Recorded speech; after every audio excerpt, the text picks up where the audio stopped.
నమస్తే అండి. రొయ్యల వేపుడు చాలా రుచికరంగా ఎలా చేసుకోవాలో ఇవాళ వీడియోలో చూద్దాము. దానికోసమని ఒక 300 గ్రామ్స్ రొయ్యల్ని తీసుకున్నాను.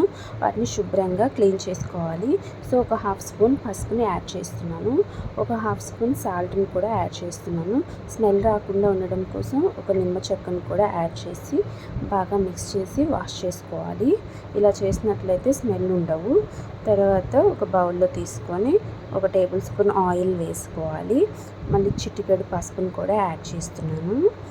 తర్వాత టేస్ట్కి సరిపడా సాల్ట్ని కూడా యాడ్ చేసి బాగా మిక్స్ చేసుకోవాలి.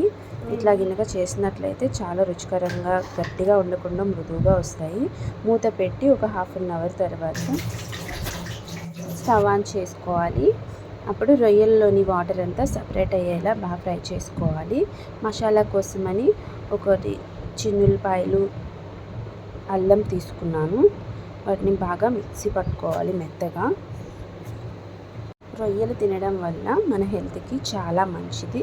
చాలా త్వరగా జీర్ణం అవుతాయి. అలాగే వీటిల్లో ప్రోటీన్ ఉంటుంది, విటమిన్ డి ఉంటుంది, B3 ఉంటుంది. సో ఇవన్నీ ఉంటాయి కాబట్టి మన హెల్త్కి చాలా మంచిది. ఇట్లా అయితే మిక్సీ పట్టుకోవాలి. మిక్సీ పట్టుకున్న తర్వాత చూసారు కదా, రొయ్యల్లోని వాటర్ అంతా ఇంకిపోయాయి.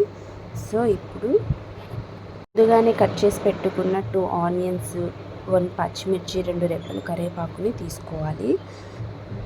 ఆయిల్ హీట్ అయిన తర్వాత కరివేపాకు, ఉల్లిపాయ ముక్కలు వేసి బాగా కలుపుకోవాలి. తర్వాత టేస్ట్కి సరిపడా సాల్ట్ని కూడా యాడ్ చేసుకోవాలి.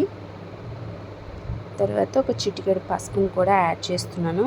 ముందుగానే మెత్తగా అల్లం వెల్లుల్లి పేస్ట్ వేసుకొని ఉంచుకున్నాం కదా, అది కూడా యాడ్ చేసి పచ్చి వాసన పోయేలా బాగా ఫ్రై చేసుకోవాలి. ఇట్లా ఫ్రై అయిపోయిన తర్వాత రొయ్యల్ని కూడా అందులో వేసి బాగా కలుపుకోవాలి. తర్వాత ఒక స్పూన్ కారాన్ని కూడా యాడ్ చేస్తున్నాను. కారాన్ని కూడా యాడ్ చేసి బాగా కలుపుకోవాలి. చూసారు కదా, రొయ్యల ఫ్రై ఇంట్లోనే చాలా ఈజీగా రుచికరంగా ఎలా చేసుకోవాలో మీరు కూడా ట్రై చేయండి. తప్పకుండా కమెంట్ చేయండి.